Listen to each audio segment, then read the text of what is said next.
उस बंदे की वॉइस रिकॉर्डिंग है अब तक। सब बर्बाद केवल एक लालची प्रोफेसर की वजह से, ताकि वो पैसे खा सके जो आपके और मेरे टैक्स का पैसा है। जो कंप्यूटर बोर्ड्स होते हैं उनमें गोल्ड होता है, बट वो सिग्निफिकेंट है, बहुत इंपॉर्टेंट है, और दुनिया में कोई रिसाइकल ज्यादा कर नहीं रहा है। It's a very tough technology. Gold import करना पड़ रहा है हमको। अपन को कीड़ा लगा कि अपन को क्रैक करना है। भाई साहब 1 साल लगाया लेबोरेटरी में, मेरी दाढ़ी बाल ऐसे बड़े बड़े हो गए थे। इस सारे रिसर्च पेपर पढ़े, क्या क्या प्रॉपर्टीज है मेटल्स की, सब केमिस्ट्री में सब पढ़ के यूज की। फाइनली कई महीनों की मेहनत के बाद वो प्रोसेस निकल के आ गया। मैंने गोल्ड सेपरेट कर लिया इलेक्ट्रॉनिक वेस्ट में से, बिना जलाए, बिना साइनाइड यूज किए, कोई पोल्यूटेड यूज किए। IIT रुड़की का एक प्रोफेसर था, उसके पास में गया था, मेरे को आपकी लेबोरेटरी यूज करनी है। ही सेड जो भी आप चीजें यूज करोगे उसके लिए पे कर देना। मैंने कहा sir no problem at all. कई महीनों के बाद प्रोसेस बन गया। सरकारी स्कीम आ रखी है जिसमें सरकार पैसा दे रही है ई वेस्ट मैनेजमेंट से रिलेटेड, तो आप हमको भेजो। ऑल इंडिया IITs ने भेजे, जिसमें सबसे बड़ी ग्रांट मेरे प्रोजेक्ट को मिली।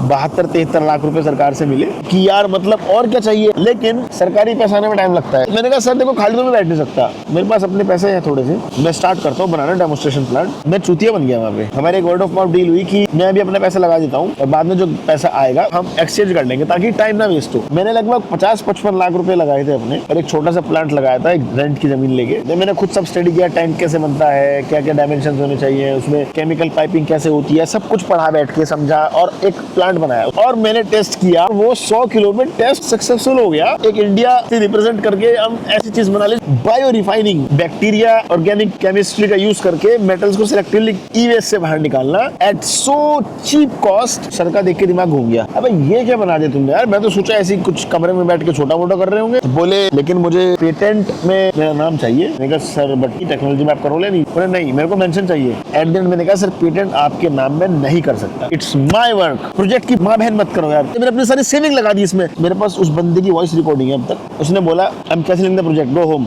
Do whatever you want. मैंने कहा I will not beg you, cancel करना है कैंसिल कर दे। मेरा बहुत तगड़ा प्रोजेक्ट खत्म हो गया। 2024 में मुझे पता लगा प्रोजेक्ट कैंसिल किया ही नहीं, वो सरकारी फंड अपने पास लेके, ताकि वो पैसे खा सके जो मेरे नाम पे इशू हुआ था, पैसे खा सके जो आपके और मेरे टैक्स का पैसा है। फ्री का किसी के बाप का पैसा नहीं है वो। मैंने इतने ईमेल लिखे DST को, MHRD वगैरह को, मिनिस्टर्स को, कि भाई वो प्रोजेक्ट के नाम है 72-73 लाख रुपए वापस ले लो, बंदा खा जाएगा। प्रोजेक्ट मेरी क्रेडिबिलिटी पे इशू हुआ था, कोई रिप्लाई नहीं आया। देन मैंने फ्रस्ट्रेशन में आके लिंक्डइन में बड़ी पोस्ट लिखी, हुआ कुछ नहीं, मेरे पे प्रेशर बनाया गया, पोस्ट डिलीट करो। ये एक ब्लॉगर है एंड इनके साथ किस तरह से स्कैम हुआ है आपने वीडियो में देखा ही होगा। And that's the reason India से ब्रेन ड्रेन क्यों होता है। एंड हम इंडियन सिर्फ गूगल और मेटा के यूजर्स बनकर रह गए हैं, क्रिएटर्स नहीं।